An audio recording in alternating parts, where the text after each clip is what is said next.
وزیر شرجیل انعام Memon news conference کر رہے ہیں۔ اس کا سب سے بڑا ثبوت ہے کہ بھارت چاہتا ہی نہیں ہے کہ وہ بھارتی عوام جو اس وقت مودی کی درندگی کی وجہ سے سفر کر رہی ہے ان کو وہ موقف مل سکے کہ اصل حقیقت کیا ہے۔ انہوں نے ایک لمیٹڈ انفارمیشن کا ایکسس بھارتی عوام کو دیا ہوا ہے۔ انٹرنیشنل کمیونٹی کو سب چیزیں مل رہی ہیں، جو بھارتی عوام کو اس وقت لمیٹڈ ایکسس ہے، وہ لمیٹڈ ایکسس یہ کہ جو صرف ان کو بھارت دکھا رہا ہے وہ صرف وہی دیکھ پا رہے ہیں، لیکن جو تصویر کا دوسرا رخ ہے وہ بھارتی عوام تک نہیں پہنچ پا رہا ہے۔ اور آپ دیکھیں کہ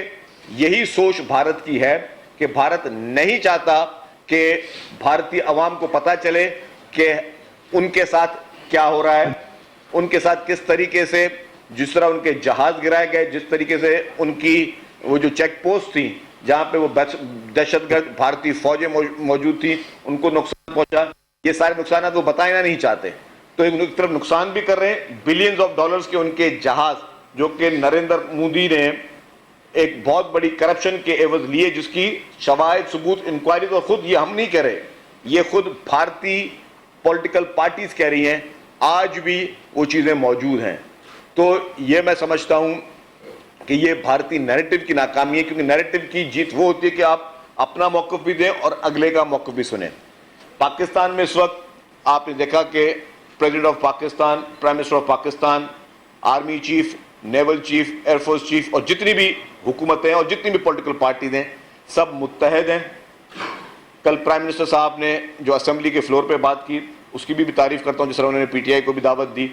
تو اس وقت پوری قوم ایک ہے۔ کل آپ نے دیکھا کہ کراچی میں بھی چیف منسٹر صاحب نے ایک ریلی اور پیپلز پارٹی نے ایک ریلی کا انعقاد کیا جو کراچی پریس کلب میں، جس میں تمام پولیٹیکل پارٹیز نے، اے این پی، جماعت اسلامی اور ایم کیو ایم، تمام پولیٹیکل پارٹیز نے شرکت کی۔ تو اس وقت پوری قوم متحد ہے، قوم کا بچہ بچہ، قوم کی مائیں، قوم کی بہنیں اپنی مسلح افواج کے ساتھ شانہ بشانہ کھڑی ہیں۔ صرف ایک قوم ہے، کوئی اس وقت آپس میں تفرقہ نہیں ہے، کوئی آپس میں دو رائے نہیں ہے، صرف ایک ہی سب کا مقصد ہے، ہم سب کو دعاؤں کے ساتھ، ہم سب کو اپنی سپورٹ کے ساتھ پاک فوج کا، پاک نیوی کا، پاک ایئر فورس کا ہمیں سپورٹ کرنی، اور یہ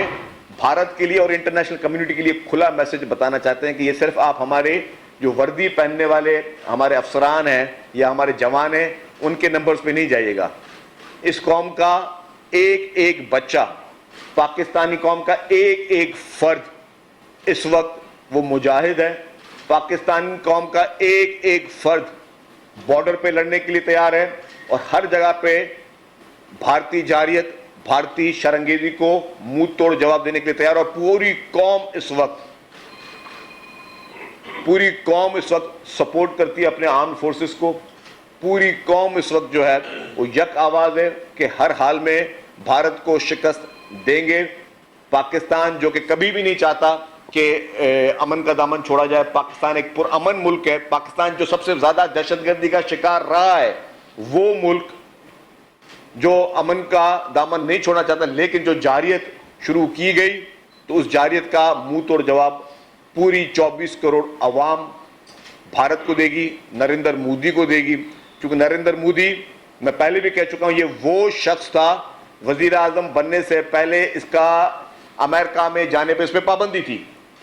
امریکہ میں جس طریقے سے دہشت گردوں کے داخلے پہ پابندی ہے یا ایکسٹریمسٹ کے داخلے پہ پابندی تھی، نریندر مودی جو کہ انفارچونیٹلی ابھی پرائم منسٹر آف انڈیا ہے اس کے جانے پہ بین تھا، تو نریندر مودی پہ جو بین تھا اس کا مقصد ہی یہ تھا کہ یہ شخص، اس کا جو ذہنی توازن تھا وہ دہشت گردی کی طرف تھا، وہ ایکسٹریمزم کی طرف تھا۔ یہ بھارت کی، میں سمجھتا ہوں کہ ان معصوم بھارتیوں کا یہ بیڈ لک ہے کہ اس طریقے کا کرمنل مائنڈ سیٹ رکھنے والا شخص اس وقت بھارت کا وزیر اعظم ہے، جس کا جنگی جنون،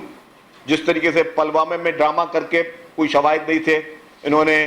معصوم کشمیریوں پہ ظلم کیے، اسی طریقے سے دوبارہ جو ہے وہ ظلم کر رہے ہیں۔ یہ ایک لاؤڈ اینڈ کلیئر میسج ہے پورے پاکستانی قوم کی جانب سے کہ ہم اپنے کشمیر کے ساتھ کھڑے ہیں،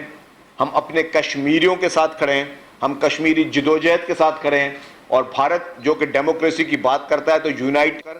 بھارت کی جارحیت کا منہ توڑ جواب دیں گے، اور پاکستان اور پاکستانی ہر محاذ میں اپنے مسلح افواج کے ساتھ، اپنی مسلح فورسز کے ساتھ کھڑے ہیں۔ پاکستان پائندہ باد۔